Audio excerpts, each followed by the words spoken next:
এই প্রথম মিজোরামে পৌঁছালো ভারতের রেল। মিজোরামের রাজধানী আইজলকে দেশের প্রধান রেল নেটওয়ার্কের সাথে সংযুক্ত করবে, যা আগে সম্ভব ছিল না।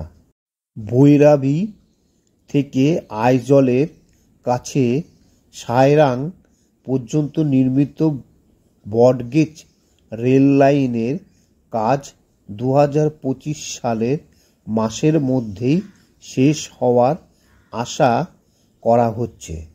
যে প্রথম পৌঁছালো ভারতীয় রেল, তিনি নিজের এক্স হ্যান্ডেলে একটি ভিডিও শেয়ার করে লিখেছেন, স্বাধীনতার 77 বছর পর অবশেষে মিজোরামের রাজধানী আইজলে পৌঁছালো ভারতীয় রেল। সবটাই সম্ভব হয়েছে মোদি সরকারের জন্য। সরকার এই প্রকল্পের জন্য 8,215 কোটি টাকা অনুমোদন করেছেন। এর মধ্যে 7,714 কোটি টাকা ইতিমধ্যেই খরচ হয়ে গেছে। বিরাট মাইল ফলক অর্জন। মিজোরামে প্রথম পৌঁছালো ভারতীয় রেল, এবার এক ট্রেনেই আইজল। ভারতের রেলের ইতিহাসে এক নজিরবিহীন কাজ করেছে রেল, যার পরে সকলেই শুভেচ্ছা জানাচ্ছেন। দেশের এক প্রান্তের সাথে অন্য প্রান্তের সংযোগ স্থাপনের জন্য রেলওয়ে দ্রুত গতিতে কাজ করছে। গত কয়েকদিন ধরে রেল লাইনের মাধ্যমে জম্মু থেকে কাশ্মীর সাথে সংযোগ স্থাপনের পর এখন মিজোরাম রেল লাইনের ব্যাপক দেশবাসীকে একটি বড় উপহার দিয়েছেন রেলমন্ত্রী।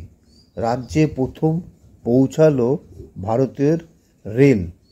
মিজোরাম ও আসামের সীমান্তে ভৈরাবী থেকে আইজলের কাছে সায়রাং পর্যন্ত নির্মিত ব্রডগেজ রেল লাইন কাজ 2025 সালের জুলাইয়ের মধ্যে শেষ হওয়ার আশা করা হচ্ছে।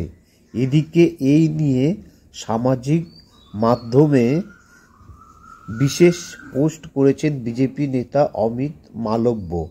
তিনি নিজের এক্স হ্যান্ডেলে একটি ভিডিও শেয়ার করে লিখেছেন, স্বাধীনতার 77 বছর পর অবশেষে মিজোরামের রাজধানী আইজলে পৌঁছালো ভারতীয় রেল। সবটা সম্ভব হয়েছে মোদি সরকারের জন্য।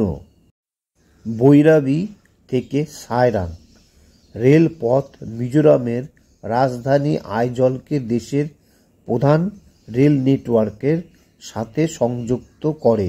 এটি সম্পন্ন হলো উত্তর পূর্ব রাজ্যগুলি এবং দেশের অন্য অংশের মধ্যে যাতায়াত আগের তুলনায় অনেক সহজ হয়ে যাবে।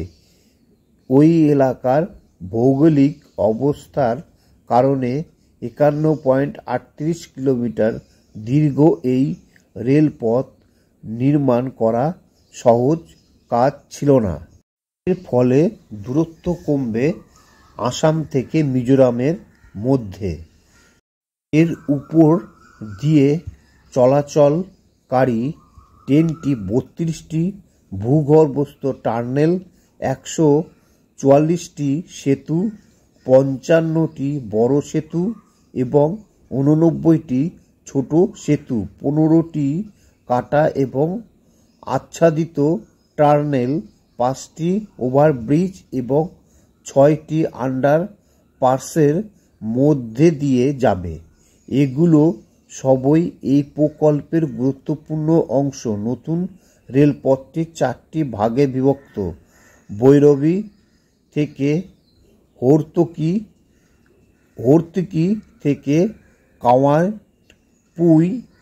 কাওয়ানপুই থেকে মুয়ালাখাং এবং মোয়ালা খান থেকে সায়রাং রেলপথটি চালু হওয়ার পর মিজোরাম এবং আসামের মধ্যে ভ্রমণের সময় 3 থেকে 4 ঘন্টা কমে যাবে বলে আশা করছে সবাই।